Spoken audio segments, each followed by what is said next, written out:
బిస్మిల్లాహిర్ రహమానిర్ రహీం. మిత్రులారా, మనము ఘోర మహాపాపాల గురించి తెలుసుకుంటూ ఉన్నాము. అందులో నిన్న వడ్డీకి సంబంధించి కొన్ని విషయాలు తెలుసుకున్నాము. ఈ రోజున ఇంకొక పాపం ఏమిటంటే బంధువుల యొక్క సంబంధాలను తెంచేయడం. ఇదేంటండి, ఇది కూడా పాపమేనా అని చెప్పేసి అనుకోవచ్చు. పాపమే మహాశిలారా. రక్త సంబంధీకులకు చాలా బలమైనటువంటి ఏమంటారు ఒక స్థానం ఉన్నది దైవం వద్ద. అందుకని చూడండి, మనము మన యొక్క అన్నదమ్ములను మనము సహోదరులతోటి పిలుస్తాం.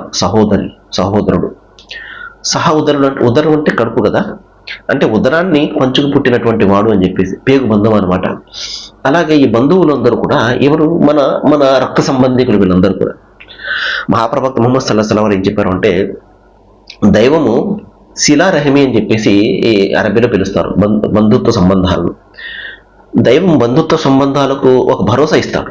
ఏమిస్తాడు అంటే, ఓ బంధుత్వమా, నిన్ను ఎవరైతే కాపాడతాడో వాడిని నేను కాపాడతాను, నిన్ను ఎవరైతే త్రెంచుతాడో వాడిని నేను నాశనం చేస్తానని చెప్పేసి దైవము ప్రతిరోజు కూడా బంధుత్వానికి భరోసా ఇస్తాడని చెప్పేసి మహాప్రవక్త చెప్పడం జరిగింది. బంధువుల సంబంధాలు త్రెంచడం కూడా ఘోరమైనటువంటి పాపాల్లో ఒక పాపంగా మరి చెప్పడం జరిగింది. మహాశిలారా, దైవము ఎవరినైనా ఏదైనా ఆదుకోవడం అనే ఆజ్ఞ ఇచ్చినప్పుడు వబిజిల్ కుర్బా అంటాడు. మీ దగ్గరగా ఉన్నటువంటి బంధువులను మీరు ముందు ఆదరించడం చెప్తాడు.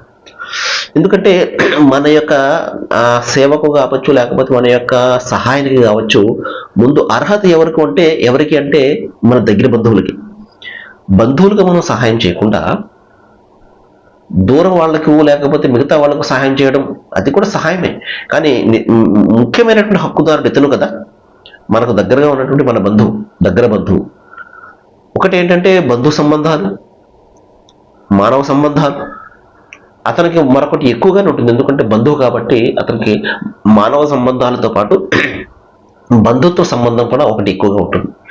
కాబట్టి ఈ విధంగా బంధుత్వాన్ని కాపాడడం అనేది చిన్న చిన్న కారణాలకు తెంచకుండా దాన్ని జాగ్రత్తగా కాపాడుకోవడం అనేది మన బాధ్యత. ఎక్కువగా పెళ్లిళ్ళలో లేకపోతే మరొక సందర్భంలో ఈ బంధుత్వాలు తెగిపోతూ ఉంటాయి. ఆస్తుల పంపకాలకు సంబంధించి ఆస్తుల పంపకాలలో ఏ విధంగా బంధుత్వాలు, మరి దగ్గర బంధువులు కూడా అన్నదమ్ములే ఇద్దరు కూడా మరి కోట్లాట లేకపోతే కోట్లకి ఎక్కడమో లేకపోతే చంపుకోవడాలు మనం చూస్తుంటాం. కాబట్టి వీటన్నిటి మనం పక్కన పెట్టాలి అంటే బంధుత్వం అనేది, రక్త సంబంధం అనేది ఎంత గొప్పదైనటువంటి విషయమో మనం గమనించాలి. దాన్ని కాపాడుకోవడానికి మనం ప్రయత్నం చేయాలి. ఎందుకంటే దైవం పెట్టినటువంటి బంధం ఇది. కాబట్టి దాన్ని బలోపేతం చేసుకోవడానికి మనం కృషి చేయాలి. చిన్న చిన్న కారణాలకు మనం తెలుసుకోకూడదు. సర్వేజన సిగ్నల్. Thank you.